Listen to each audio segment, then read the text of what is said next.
बिस्मिल्लाहिर्रहमानिर्रहीम, अस्सलाम वालेकुम नाज़रीन, मैं हूँ यासिर रशीद और आप देख रहे हैं T20 वर्ल्ड कप का स्पेशल प्रोग्राम फिफ्थ अंपायर। नाज़रीन, भारत ने हार क्या देखी है कि उसके बाद पूरे भारत के अंदर एक ऐसा नज़रिया बनाया जा रहा है, एक ऐसा बयानिया बनाया जा रहा है कि पाकिस्तान इस हार के पीछे है।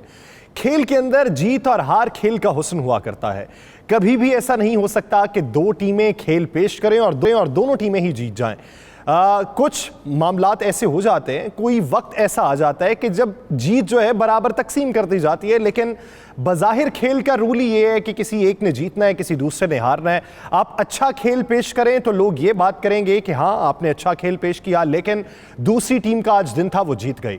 अब पाकिस्तान जब फाइनल में पहुंचा है तो उसके बारे में भी बहुत सी बातें हो रही हैं कि पाकिस्तान फाइनल में जाएगा। बुक पाकिस्तान की टीम इंग्लैंड की टीम के साथ किस हद तक मजबूत है या किस हद तक कमजोर है। पाकिस्तान का जो बॉलिंग अटैक है, उस बॉलिंग अटैक में इंडिया के बॉलिंग अटैक की निस्बत कितनी ज्यादा ताकत मौजूद है। अगर हमारे ओपनर बल्लेबाज चल जाते हैं या ओपनर बल्लेबाज अगर नाकाम भी होते हैं, मिडल ऑर्डर चल जाता है, तो कहां तक जाके पाकिस्तान अपना हदफ बनाएगा, तो वो हरीफ को कुछ मुश्किल में डाल सकता है। ये बहुत से सवालात हैं। कल का दिन बहुत बड़ा है, लेकिन कल के दिन के हवाले से बारिश का भी कभी इम्कान है। 92 से 95% बारिश का इम्कान है। कवानीन में कुछ तब्दीली की गई है। टॉस जो मुकर्रर वक्त था उससे 8 मिनट पहले होगा, उसके बाद आतिशबाजी का मुजाहरा किया जाएगा और उसके साथ साथ परफॉर्मेंस भी होगी वहां के गुलकारों की। और उसके साथ कानून में तब्दीली यह भी की गई है कि अगर बारिश होती है तो इनिंग का वक्त जो 2 घंटे था वो बढ़ा के 4 घंटे कर दिया गया। जहां पे मैच एक दिन में खत्म होगा, अगले दिन वहीं पे मैच शुरू होगा। अगला दिन रिजर्व डे के तौर पे रखा गया है। तो पाकिस्तान के लिए कितना आगे बढ़ने का चांस है, इसी पे बात करेंगे। क्रिकेट एक्सपर्ट ऋषि हमारे साथ मौजूद हैं। अहमद, भारत से अब खबरें ये आ रही हैं कि भारत को इंग्लैंड ने नहीं हराया, बल्कि भारत को पाकिस्तान ने हराया, और हराया किस तरीके से, बंगाली टूना करके। ये भारत के अंदर खबरें गर्दिश कर रही हैं। यार, खेल के अंदर हार जीत होती रहती है, लेकिन हार को बर्दाश्त करने का असलूब किस तरह आना चाहिए? यासिर, मेरे ख्याल में जिस तरह का फैंटा लगा है इंडिया को, मेरे ख्याल में इस तरह का तो फैंटा और इस तरह की जो चित्रोल है वो किसी थाने या पुलिस स्टेशन में भी नहीं होती। और मेरे ख्याल में उस फैंटे की वजह से उनका जो ज़हनी तवाज़ुन है वो शायद ख़राब हो गया। इस वजह से वो इस तरह की बातें कर रहे हैं। देखें, ये अगर जादू टूने की बात है तो जितने मंत्र तंत्र जो है वो इंडियन जो वहाँ के पंडित हैं वो पढ़ते हैं। अगर इन मंत्रों से ही काम चलना होता तो मेरे ख्याल में आईसीसी का हर इवेंट इंडिया इसीलिए जीत जाता। कहने की बातें देखिए, और ये कोई पहली बार नहीं है। इंडिया जब भी बुरा परफॉर्म करके इस तरह से बाहर होता है वो हमेशा इस तरह की बातें करते हैं। तो मेरे ख्याल में इस तरह की बातों को उनकी सीरियस नहीं लेना चाहिए, क्योंकि पाकिस्तान फाइनल में चला गया, उन्होंने किसी ना किसी तरह तो अपनी भड़ास निकालनी है। अहमद, आपने उस दिन देखा होगा जिस दिन सेमीफाइनल था, तो इंडिया के बेशतर चैनल्स के ऊपर पंडित बैठे हुए थे, कुंडलियां मिला रहे थे। वो ये बता रहे थे कि यहाँ पे शनि है, ये सूरत हाल बेहतर हो सकती है, अगर पहले बैटिंग आ जाए तो फिर हमें इतना करना स्कोर पड़ेगा तभी हम जीत सकते हैं। तो ये सारी बातें भारत के अंदर जिस तरह खेल के ऊपर असरअंदाज होती हैं, पाकिस्तान में तो वैसे ऐसी सूरत हाल नहीं होती। देखें, मैं वही आपको कह रहा हूँ ना कि कुछ चीज़ें होती हैं कि आपका जो है वो आपको इतनी गेम के ऊपर अपने ऊपर सेल्फ बिलीव होना चाहिए, अपनी गेम के ऊपर इतनी ग्रिप होनी चाहिए कि आपको इस तरह की चीज़ों का सहारा ना देना पड़े। ठीक है, एक रिलीजियस चीज़ को वो इस चीज़ में इन्वॉल्व करते हैं, उनका एक अपना दीन ईमान है। और मैं इसी बेस पे आपको कह रहा था कि आप उनका पूरा मीडिया उठा के देख लें, जितने तंत्र मंत्र उन्होंने किए हैं, मेरा नहीं ख्याल किसी और मुल्क ने किए होंगे। तो फिर वो किस बेसिस पे पाकिस्तान पे ये एलिगेशन लगाते हैं कि हमने जो है वो बंगाली जो है वो टूने वगैरह करके उनको निकाला है। तो मेरे ख्याल में अगर इतना ही जो है वो पाकिस्तान बंगाली टूनों पे और इन चीज़ों पे बिलीव करता तो ना पाकिस्तान जिम्बाब्वे से हारता, ना इंडिया से हारता, और ना हमें जो है वो इतना ज़्यादा खतरा होता कि हम वर्ल्ड कप से बुरी तरह से बाहर होंगे। तो मेरे ख्याल में ये बिल्कुल ही फजूल बातें हैं और इस तरह की बातों को सीरियसली नहीं लेना चाहिए। अच्छा, आप क्या समझते हैं कि जो गुज़श्ता मैच था उसमें भारत किस वजह से हारा, और उस वजह के ऊपर पाकिस्तान की कैपेसिटी क्या दिखाई देती है? क्योंकि हमने जो गुज़श्ता मैचेस देखे उसमें भारत अगर आगे बढ़ा है तो सिर्फ अपनी बॉलिंग की वजह से ज़्यादा बढ़ा, क्योंकि उनके बल्लेबाज जो थे वो ज़्यादातर अनफिट दिखाई दिए, आउट ऑफ परफॉर्मेंस थे। लेकिन आउट ऑफ फॉर्म होने के बावजूद भी वो आगे बढ़ते गए। लेकिन एक दिन ऐसा आया कि जब उनकी गेंदबाजी ना चल सकी, जिसकी वजह से उन्हें हार का सामना करना पड़ा। देखें, बॉलिंग को तो सब ब्लेम दे रहे हैं, लेकिन बैटिंग के बारे में तो कोई बात नहीं कर रहा। 70वें ओवर तक 6-6.5 के स्ट्राइक रेट से वो बैटिंग करते रहे हैं, और जब 70वें ओवर की पहली बॉल पे छक्का लगा तो तब 7 से ऊपर गया उनका रन रेट। तो मेरे ख्याल में बैटिंग की इतनी पैथेटिक थी कि जिसकी कोई भी जस्टिफिकेशन नहीं बनती। ठीक है, बॉलिंग में भी बुरी परफॉर्मेंस रही है ऑब्वियसली, एक भी अगर विकेट नहीं ले सके तो बॉलिंग जाहिर बात है कि बहुत बुरी रही है इंडिया की। और इंडिया की जो बेसिक स्ट्रेंथ है वो इंडिया की बॉलिंग नहीं है, ये हम सब अच्छी तरह से जानते हैं। देखें, अभी तक जो भी जितने भी मैचेस हुए वो ज़्यादातर मैचेस अपने बॉलर्स के सर पे ही जीतते हुए आए हैं, क्योंकि इंडिया की बैटिंग कोई इतनी outstanding through out the tournament नहीं रही कि 180, 185 या 190 इन्होंने लगा दिया। और मेरे ख्याल में जो मैक्सिमम इनका सबसे हाईएस्ट स्कोर है वो जिम्बाब्वे के अगेंस्ट है। तो इतनी भी बैटिंग में भी आउटस्टैंडिंग परफॉर्मेंसेज नहीं रही। बॉलिंग की जहां तक बात है, देखें मेरे ख्याल में इंग्लैंड के बैट्समैन ने जो है वो इतनी आउट क्लास बैटिंग की है और उनको इस तरह से आउट क्लास किया है कि उनको कोई मौका ही नहीं दिया। अगर आपने उनकी दूसरी इनिंग्स देखी हो इंग्लैंड की बैटिंग वाली इनिंग्स, तो यासिर उसमें आप अंदाजा लगाएं कि कोई अपील का भी मौका नहीं मिला कि कोई बॉल अगर पैड पे लग जाती, कोई अपील करते या कोई इस तरह की चीज़ होती।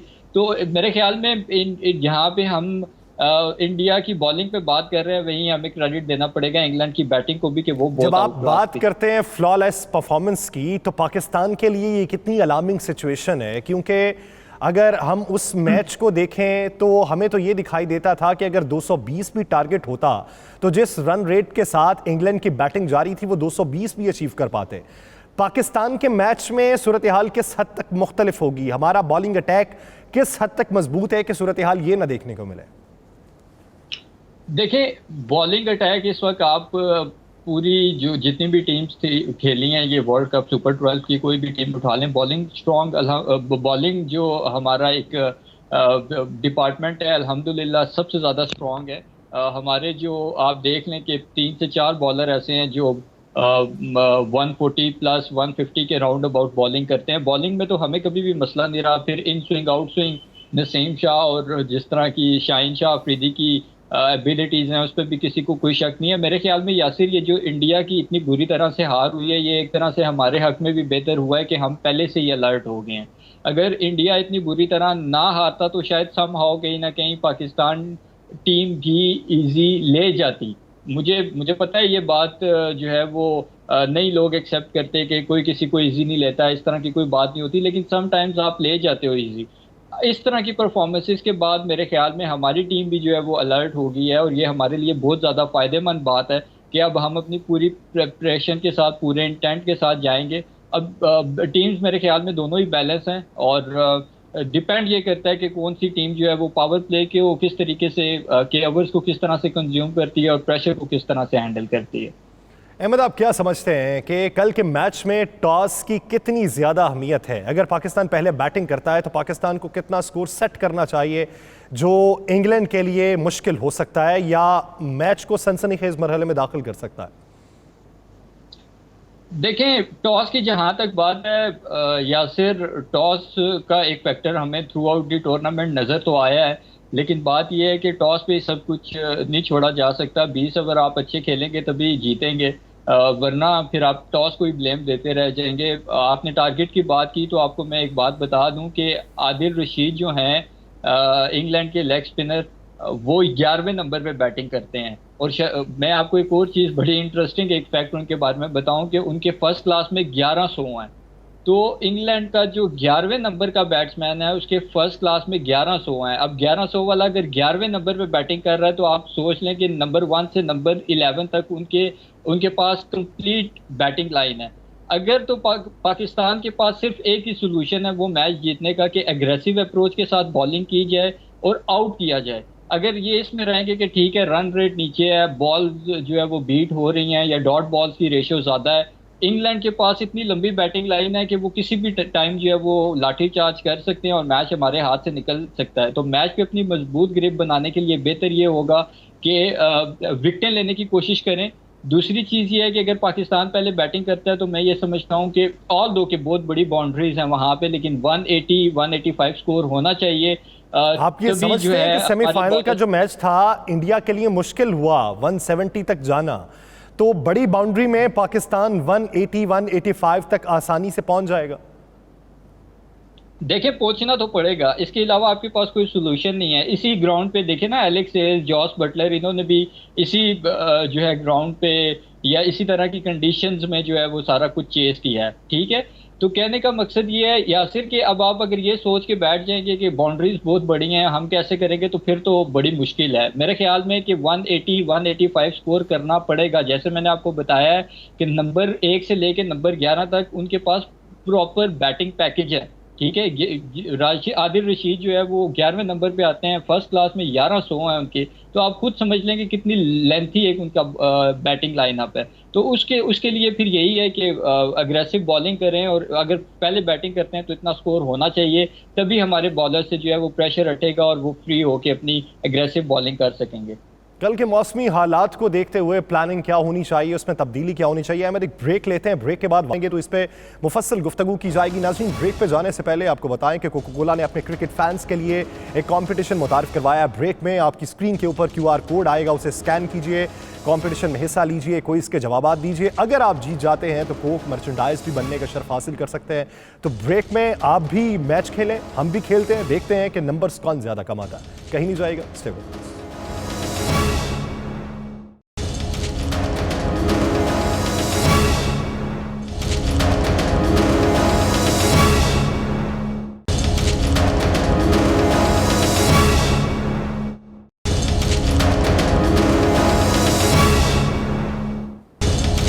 ब्रेक के बाद खुशामदी। नाज़रीन, कल के बड़े मार्के के लिए पाकिस्तान का जो गेम प्लान है वो सेम होगा या उसमें कुछ तब्दीली होगी?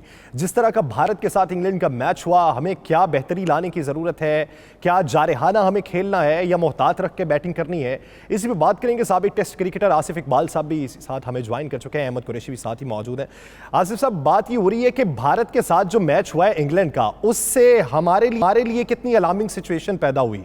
हमें अगर अपनी गेम प्लान को बेहतर करना है तो किस तरीके से करेंगे? बैटिंग के ऊपर ज्यादा तवज्जो देंगे या बॉलिंग के ऊपर ज्यादा इन्हिसार होगा?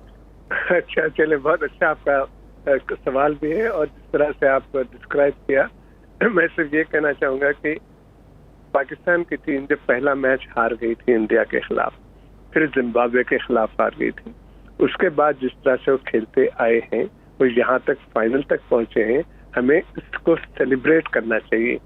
द फैक्ट दैट बिल्कुल we were dead and out of the world cup, वहां से वो लोग जो भी क्या कहते हैं हिकमत अमलाई की है, जिस तरह से भी खेले हैं, बिकॉज T20 क्रिकेट जो होती है खास तौर पर, हालांकि हर स्पोर्ट्स का ये होना चाहिए, बट T20 क्रिकेट में it's not about the journey, it's about the final destination. Final destination क्या था आपका जब आप वर्ल्ड कप गए थे? कि जो वर्ल्ड कप जीत कर आना है, ये नहीं कि खाली इंडिया को हरा दें तो खुश हो जाएं या किसी और को हरा दें तो खुश हो जाएं। तो हमारी टीम जो भी अभी तक जिस तरह से भी हिकमत अपने अमल करते आई है, वो फाइनल तक पहुंच गई। तो ये हमें सेलिब्रेशन करना चाहिए सबसे पहले, ये मैं कहूँगा। फिर उसके बाद देखें, जो टीम खेल रही है और जिस तरह से खेलते यहाँ तक पहुंची है, वो बहुत इम्प्रूव की है from the very first match. आप बेशक एक कह सकते हैं कि देखें बाद मैचेस तो लास्ट ओवर में लास्ट बॉल पे जीते हैं इस तरह से, बट दैट्स T20 क्रिकेट।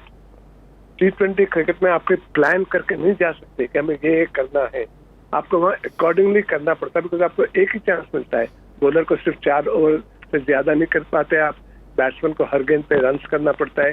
वैसे टेस्ट क्रिकेट या इवन ODI जो 50 ओवर का होता है, उसमें आप कुछ प्लानिंग कर सकते हैं, बिकॉज आपको टाइम काफी मिलता है, जिसकी वजह से आप अकॉर्डिंग टू द प्लान जाते हैं। यहाँ वो नहीं है, there is no such thing. ये T20 cricket is on the day वाली बात है। जिस तरह से इंग्लैंड खेला अगेंस्ट भारत, अगेंस्ट इंडिया, वो उसी तरह से अगर चल पड़े, या पाकिस्तान जिस तरह से न्यूजीलैंड के खिलाफ खेला, उसी तरह से अगर वो खेलते रहे, तो बिल्कुल एक तो मैच बहुत अच्छा होगा। और जैसा कि मैंने अर्लियर ऑन कहा कि हमें सेलिब्रेट करना चाहिए कि द फैक्ट कि पाकिस्तान टीम सब कॉन्टिनेंट के जो 4 टीमें हैं, उनमें से वाहिद टीम है जो फाइनल तक पहुंची है। आसिफ साहब, सेलिब्रेशन के साथ साथ बहुत सारे लोग हैरत ज़दा भी हैं। सेलिब्रेशन तो बनती है कि एक फाइनल मार्के में पाकिस्तान का पहुंच जाना, ये खेल में भी एक अच्छा जेस्चर है, ये उन लोगों के लिए भी है कि जो ये समझते हैं कि खेल का इख्तिताम तो हमारा वहीं पे हो गया था जब हमारी दूसरी हार हुई थी। पैगाम तो बहुत अच्छा है। पाकिस्तान ने न्यूजीलैंड के खिलाफ जिस तरह अपनी गेम को बेहतर किया, फील्डिंग में, बॉलिंग में और बैटिंग में, वो भी एक हैरत ज़दा मकाम था। इंग्लैंड के दोनों ओपनर्स का चल जाना और इस तरीके का चलना, वो भी एक हैरत ज़दा था। तो कल का मैच किस हद तक टफ देखते हैं? अगर पहले पाकिस्तान बैटिंग करता है तो कितना स्कोर ऐसा है जिस पे आप देखते हैं कि इंग्लैंड को मुकाबला करना मुश्किल होगा?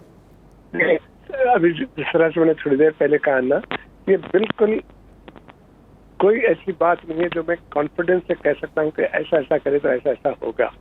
ये ऑन द डे वाली बात होती है। इंग्लैंड चाहे कितना भी अच्छा भारत के खिलाफ, इंडिया के खिलाफ खेली होगी, कितना भी, पाकिस्तान चाहे कितना भी अच्छा न्यूजीलैंड के खिलाफ खेली होगी, ये वही पाकिस्तान टीम है जो जिम्बाब्वे से हार गई। आप हम सब ने राइट ऑफ किया हुआ था, लेकिन यही टीम न सिर्फ इम्प्रूव करी लेकिन जीतते रही। तो इसमें T20 क्रिकेट में मैं, and this is my observation, right, मैं खेला नहीं हूँ T20 क्रिकेट, मैं ये नहीं कह सकता कि एक्सपीरियंस है खेलने का, लेकिन ये जरूर कह सकता हूँ कि T20 क्रिकेट में आप कैसी भी टीम क्यों ना हो, ऑन द डे एक या दो खिलाड़ी हैं, either they are batsman, bowler या इवन फील्डर। जैसा न्यूजीलैंड के खिलाफ आई थिंक टर्निंग पॉइंट था इन माय ओपिनियन, वो था शादाब का रन आउट, जो डायरेक्ट हिट थी, वो जो रन आउट किया था उन्होंने न्यूजीलैंड के बैट्समैन को, that was the turning point because वो इन फॉर्म बैट्समैन थे। बट एनीवे, आपके सवाल का बस यहाँ तक जवाब दे सकता हूँ कि दैट जो भी पाकिस्तान टीम अभी तक करते आई है, they should continue doing that. ये ना मेरी बात सुने ना दूसरे, मेरे से बहुत ज्यादा आई थिंक एक्सपर्ट्स आपके चैनल पर आते होंगे, वो भी अपनी राय दे रहे होंगे, लेकिन वो जो करते आए उनको करने दीजिए और इंशाल्लाह एज ए पाकिस्तानी मैं कहूँगा कि पाकिस्तान शुड विन। लेकिन अगर ना भी जीते तो इतना मुझे जरूर फख्र है कि that we have got into the final, और ये टीम जो है इसको क्रेडिट देना चाहिए and we have to celebrate the fact that अगर जीतते हैं तो बहुत बड़ी सेलिब्रेशन होनी चाहिए, और खुदा ना करे अगर ना भी जीते तो मुझे कोई इस बात का बहुत दुख नहीं होगा कि जो हम फाइनल हार गए। हारे भी तो बड़े दिल से और खुले दिल से हार को कबूल करेंगे, खेल अच्छा पेश होना चाहिए। अहमद आप क्या राय रखते हैं? जी बिल्कुल, जी बिल्कुल। अहमद, आप क्या समझते हैं? हमारे शाहीन शाह अफरीदी जो हैं वो स्टार्टिंग ओवर्स में विकेट लेने के माहिर हैं। क्या स्टार्टिंग ओवर्स के अंदर अगर कोई बड़ी विकेट गिरती है इंग्लैंड की तो क्या प्रेशर बिल्ड कर पाएगी इंग्लैंड के ऊपर, या फिर आपकी वही पुरानी बात कि उनके 11वें खिलाड़ी तक उनकी बैटिंग लाइन बड़ी मजबूत है, कोई प्रेशर डेवलप नहीं होगा? नहीं, प्रेशर तो ऑब्वियसली यासिर डेवलप होता है जब आपकी शुरू के ही फर्स्ट ओवर में शाहीन अफरीदी का अगर आप रिकॉर्ड देखें तो ज़्यादातर उन्होंने कोशिश की है कि फर्स्ट ओवर में विकेट्स वगैरह लें, और जब फर्स्ट ओवर में ही आपकी विकेट गिर जाए या शुरू के ओवरों में आपकी 1-2 विकेटें गिर जाएं तो ऑब्वियसली प्रेशर तो आता है और रन रेट भी आपका नीचे आता है, क्योंकि फिर आप मोहतात होकर बैटिंग करते हैं। कहने का मकसद ये है कि लगातार विकेट्स लेनी पड़ेंगी, ये नहीं कि शुरू में 2 विकेटें लेके फिर हमने उनको जो है वो बिल्कुल ढीला छोड़ दिया। एग्रेसिव और अटैकिंग अप्रोच के साथ जाएंगे तभी जीतेंगे। इन न्यूजीलैंड के अगेंस्ट आप देखें, चाहे बॉलिंग हो या बैटिंग हो, फील्डिंग हो, हम हर डिपार्टमेंट में जो है एग्रेसिव रहे हैं तभी हम जीते हैं। वरना अगर आप ज़रा सा, मैंने आपको कहा ना, कहीं पे भी 12वें, 13वें, 14वें आखिरी ओवरों में कहीं पे भी अगर हमने इंग्लैंड को ढीला छोड़ दिया तो वो हमें ढीला नहीं छोड़ेंगे। यानी आपको जारहाना पॉलिसी अपनाना होगी, जारहाना पॉलिसी ही आपको जीत के करीब लेके जा सकती है। आसिफ साहब, आप क्या राय रखते हैं जारहाना पॉलिसी के हवाले से? देखिए, जो आपका सवाल था ना शाहीन अफरीदी या ओपनिंग बैट्समैन ऑफ इंग्लैंड के, उससे मैं टोटली एग्री ये करता हूँ, एक नहीं बल्कि दोनों को। पाकिस्तान की बॉलिंग काफी स्ट्रांग है, शाहीन ना सिर्फ अफरीदी, दूसरे बॉलर भी हमारे न्यू बॉल के बहुत अच्छे हैं। That will be the crucial in my opinion. England की बैटिंग स्ट्रांग है, यस स्ट्रांग है, लेकिन दैट डजंट मीन कि हमेशा वो चल पड़ेंगे। हमेशा अगर उनको अच्छा स्टार्ट ना मिले तो भी वो जिस तरह से 2 ओपनर्स खेलते उस तरह से खेल पाएंगे नहीं। आई थिंक क्रूशियल विकेट्स बिल्कुल वो टॉप 2 ओपनर्स हैं। अगर हम पहले 6 ओवर में उनको आउट कर लें, दोनों को अगर आउट कर लें तो इनको रिस्ट्रिक्ट कर सकते हैं रीजनेबल स्कोर, अगर वो बैटिंग फर्स्ट कर लें। लेकिन अगर वो दोनों को अगर आप जिस तरह से इंडिया के खिलाफ आउट नहीं कर पाए पहले 6 ओवर में, फिर either they are batting first और सेकंड, वो काफी रन्स बना सकते हैं। अहमद, आप हारिस से क्या उम्मीद रखते हैं? देखें, हारिस का बहुत अहम रोल है और शाहीन अफरीदी की एब्सेंस में भी और उसके बाद भी हमने देखा है कि हारिस ने बहुत आउटस्टैंडिंग बॉलिंग की है।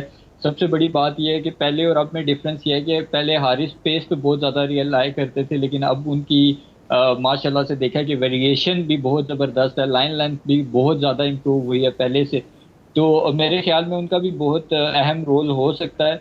एक बहुत अहम रोल होगा। हमारे बॉलिंग अटैक को मजबूत बनाने की ज़रूरत है। अगर पाकिस्तान पहले बॉलिंग करता है तो आप विकेट्स भी लेंगे, और विकेट्स अगर लेते हैं तो फिर बेहतर हो सकता है। लेकिन अगर कल बारिश होगी तो फिर बारिश की क्या सूरत हाल बनती है, ये भी एक बहुत बड़ा मरहला है। बहुत शुक्रिया आसिफ इकबाल साहब और अहमद कुरैशी इस हवाले से अपना वक्त देने के लिए। नाज़रीन, अभी भी वहाँ पे बारिश हो रही है, लेकिन दुआ यही की जा रही है कि कल अगर बारिश ना हो तो मैच बहुत अच्छा देखने को मिले। मुझे आज के लिए दीजिए इजाज़त। अल्लाह हाफ़िज़।